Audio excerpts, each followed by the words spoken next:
বিচারহীনতার সংস্কৃতির কারণে জুলাই ঘটেছে। জুলাইয়ের আগে অন্যান্য গণহত্যার যদি বিচার হইতো তাহলে জুলাই এতগুলো মায়ের বুক খালি হইতো না। যদি জুলাইয়ের গণহত্যার বিচার হইতো তাহলে ওসমান হাদিকে শাহাদাত বরণ করতে হতো না। ওসমান হাদি আজকে আমাদের মধ্যে থাকতেন।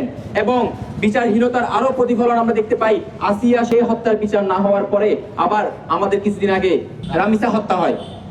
এই যে বিচারহীনতা, সেটা সংসদে কি বলে? সংসদ বলছে যে আমরা এই বিচার করতে বদ্ধপরিকর, কিন্তু মাঠ পর্যায়ে যখন আমরা আসি তখন দেখি কোনো ধরনের জবাবদিহিতা নাই এবং বিচারের কোনো ইচ্ছা তাদের মধ্যে নাই। উল্টো বটফোর্স লেলিয়ে দিয়ে আমাদেরকে, আমরা যারা বিচার চাই তাদেরকে বলা হয় আমরা হাদি ব্যবসায়ী। তাহলে আমরাও বলতে চাই তোমরা জিয়া ব্যবসা বন্ধ করো, আমরা হাদি ব্যবসা বন্ধ করে দিব।